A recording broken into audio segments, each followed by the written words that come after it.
السلام علیکم میرے سبھی ویورز، ہم نے قرآن پاک کا ترجمہ اور تفسیر سٹارٹ کی ہے۔ آپ لوگ بھی اگر یوٹیوب پر ٹائم ضائع کرنے سے بہتر کچھ سیکھنا چاہتے ہیں تو ہمارے ساتھ قرآن پاک کا ترجمہ شروع کر سکتے ہیں۔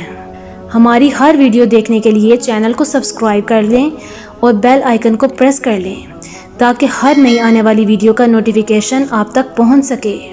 اور اگر آپ نے ابھی تک باقی صورتوں کا ترجمہ نہیں دیکھا تو چینل میں جا کر قرآن ترجمہ اور تفسیر پلے لسٹ میں سے باقی سبھی صورتوں کا ترجمہ دیکھ سکتے ہیں۔ شکریہ۔ بسم اللہ الرحمن الرحیم۔ شروع کرتی ہوں اللہ کے نام سے جو بڑا مہربان اور نہایت رحم کرنے والا ہے۔ اہل کتاب اور مشرکین میں سے جو لوگ کافر تھے وہ اس وقت تک باز آنے والے نہیں تھے جب تک کہ ان کے پاس روشن دلیل نہ آتی۔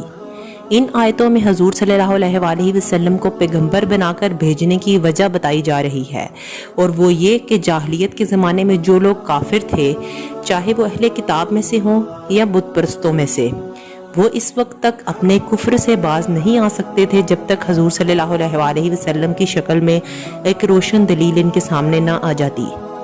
چنانچہ جن لوگوں نے حضرت صلی اللہ علیہ وآلہ وسلم کی باتوں پر کھلے دل سے غور کیا وہ واقعی اپنے کفر سے توبہ کر کے ایمان لے آئے، البتہ جن کی طبیعت میں ضد تھی وہ اس نعمت سے محروم رہے۔ یعنی ایک اللہ کا رسول جو پاک صحیفے پڑھ کر سنائے جن میں سیدھی تحریریں لکھی ہوں، اور جو اہل کتاب تھے انہوں نے جدا راستہ اسی کے بعد اختیار کیا جب ان کے پاس روشن دلیل آ چکی تھی۔ یہ ان اہل کتاب کی بات ہو رہی ہے جو حضرت صلی اللہ علیہ وآلہ وسلم کی نبوت کے روشن دلائل دیکھنے کے بعد بھی آپ پر ایمان نہیں لائے۔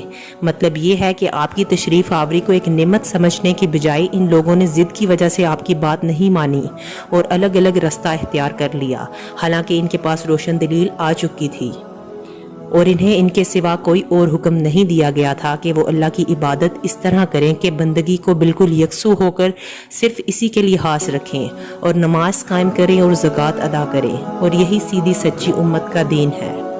یقین جانو کہ اہل کتاب اور مشرکین میں سے جنہوں نے کفر اپنا لیا ہے وہ جہنم کی آگ میں جائیں گے جہاں وہ ہمیشہ رہیں گے۔ یہ لوگ ساری مخلوق میں سب سے برے ہیں۔